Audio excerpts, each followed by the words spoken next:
BJP పాలిత రాష్ట్రాల్లో ఒక లెక్క, ఇతర పార్టీలు ఏలికలో ఉన్న రాష్ట్రాల్లో ఒక లెక్క.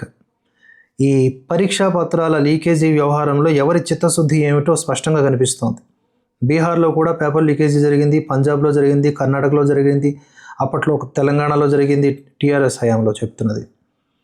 ఆ తర్వాత సరే ప్రజెంట్ గురించి మాట్లాడుకుంటే తాజాగా ఈ రాష్ట్రాల్లో జరిగింది. రాజస్థాన్లో కూడా గతంలోనే జరిగింది. ఓవరాల్గా ఇండియా వ్యాప్తంగా చూసుకుంటే నీట్. వీటన్నింటి మీద యాక్షన్ తీసుకుంటున్నది ఎవరు? నీట్ లీకేజీకి సంబంధించి 13 మంది బాధ్యుల్ని వాళ్ళందరి మీద చర్యలు తీసుకునే దిశగా సిబిఐ ముందుకు నడుస్తోంది. ఆధార సహితంగా వాళ్ళందరినీ పట్టుకుని కోర్టు ముందు ప్రవేశపెడుతోంది. కఠినమైన చట్టాలని తీసుకొచ్చింది. ఇకపై లీక్ చేస్తే 10 కోట్ల రూపాయల వరకు 10 ఏళ్ల వరకు జైలు శిక్ష, జరిమానా, జైలు శిక్ష. దాంతోపాటుగా ఫాస్ట్ ట్రాక్ కోర్టులు 2 నెలల్లో దర్యాప్తు అయిపోవాలి, 3వ నెల కల్లా వాళ్ళ మీద శిక్షలు ఖరారైపోవాలి. ఎవడైతే తప్పు చేశాడో వాడు జైలుకు పోవాల్సిందే. ఇది కేంద్రం తీసుకున్న చొరవ. బీహార్లో కూడా అలాగే ఎవరైతే బాధ్యులు ఉన్నారో అక్కడ ఒక పేపర్ లీక్ అయింది. దాని మీద వెంటనే యాక్షన్ తీసుకున్నారు. దానికి సంబంధించిన అప్డేట్ చూద్దాం. అయితే నేను అడిగేది ఏంటంటే, what about Karnataka and Punjab? ఈ 2 రాష్ట్రాల్లో కూడా పేపర్ లీకేజీలు జరిగితే లాఠీ చార్జీలు చేశారు తప్ప విద్యార్థుల మీద, విద్యార్థుల తల్లిదండ్రుల మీద ఏవి ఇప్పటివరకు ఉన్నటువంటి చర్యలు?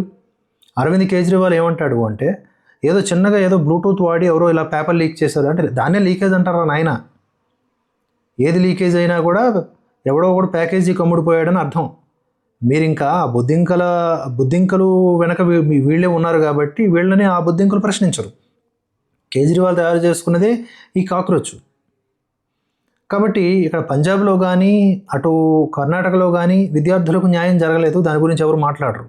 చూడండి, బీహార్లో తాజాగా ఏం జరిగిందో చూద్దాం. బీహార్లో సంచలనం సృష్టించినటువంటి బీపీఎస్సీ టీచర్ రిక్రూట్మెంట్ ప్రశ్నపత్రాల లీక్ కేసులో కీలక పరిణామం.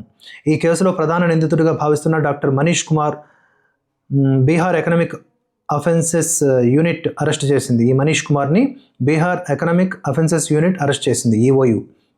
30 మంది నుంచి అతడు దాదాపుగా 1,20,00,000 రూపాయలు వసూలు చేశాడంట. దర్యాప్తులో తేలింది. సీల్ చేసిన ప్రశ్నపత్రాల పెట్టెలను తెరిచి ఎవరికి అనుమానం రాకుండా మళ్ళీ యథావిధిగా పెట్టాడని తెలిపింది.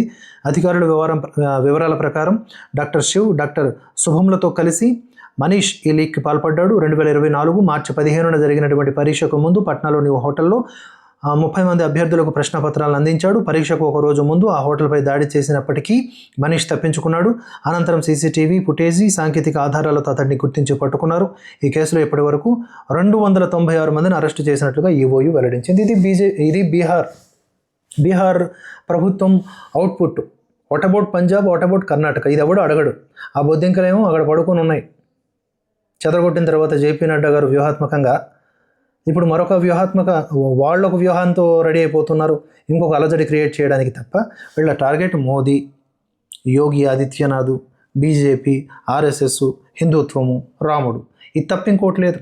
విద్యార్థులు ఒక నెపం, రైతులు ఒక నెపం, ఇంకో సమస్య అదొక నెపం. ఆ సమస్యకు పరిష్కారాలు వద్దు వీళ్ళకి. అవి అలాగే ఉండాలి. వాటి వలన ఏవో ఒక 4 శవాలు లేవాలి. ఆ శవాల మీద వీళ్ళు రాజకీయాలు చేయాలి. చాలా జాగ్రత్తగా గమనిస్తున్నారు అమిత్ షా కూడా. దీని మీద గట్టి రియాక్షన్సే ఉంటాయి. జస్ట్ మనం వెయిట్ చేయాల్సిందే.